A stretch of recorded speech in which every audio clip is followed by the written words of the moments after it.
Have you heard the term skin rejuvenation? Do you know what it means? Well, my next guest is here to explain that and a whole lot more, as this cutting procedure is often misunderstood. Let's welcome back Shelley Williamson. Good to have you on the show again. Thank you very much. So, what is skin rejuvenation?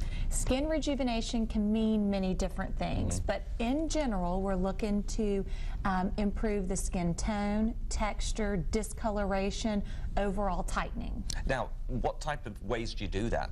Well, you can do it, one, with a facelift. That would actually help kind of lift the excess skin, tighten the muscles underneath, remove any extra fat that doesn't need to be there. Now, a lot of people think that when you do that, you're going to look all stretched out of shape, but obviously at Williamson, it's very different. Absolutely. What we'll have patients do is come in and meet with the surgeon, Dr. Paranak. He's our facial cosmetic surgeon. He'll show them pictures on the computer of other people who may look like they do or may kind of have a similar problem. And then they kind of map out the plan. He'll show them in the mirror and kind of simulate what it would look like. But the goal is not too tight. One procedure doesn't do everything.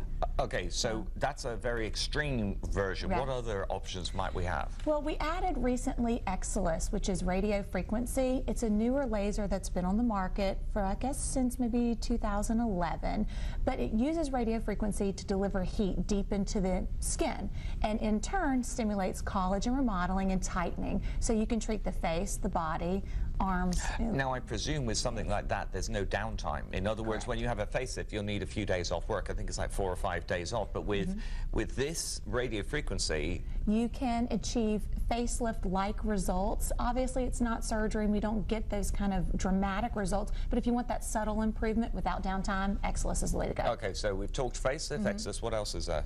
Well, anything topical would be good. I What does that mean, topical? Topical creams. A lot of people misunderstand the idea of, they just think, oh, a facial cream here or there. But you can combine certain drugs, maybe with a great SPF or a great Retin-A at nighttime, and that will deliver some definite changes in the skin with fine lines, wrinkles, and then just overall sun damage. Now, bear in mind, fine lines, wrinkled, they build up over time. So unless you're going to do something dramatic like a facelift, you need to give it a little time to work.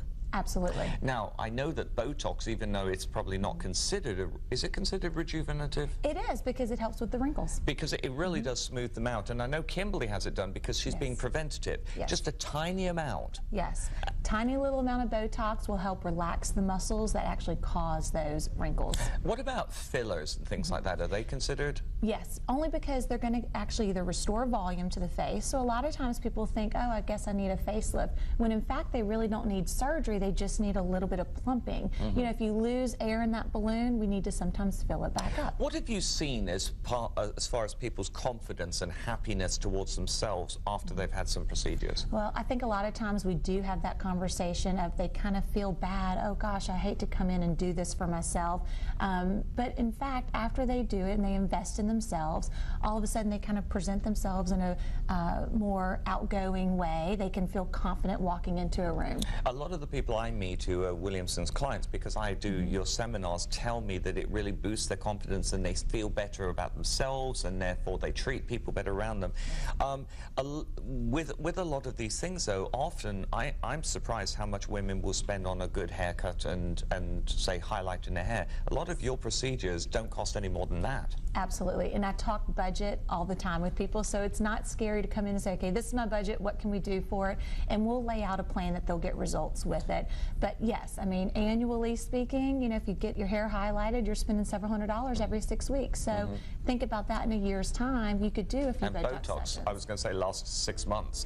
So go over them again with me. We got the facelift. We've got the facelift for the dramatic improvement with overall looseness here. We've got Botox for the wrinkles in the upper face. We've got fillers for the lower face, whether it's cheek lifts, little folds through here, or lip augmentation, or the smoker lines.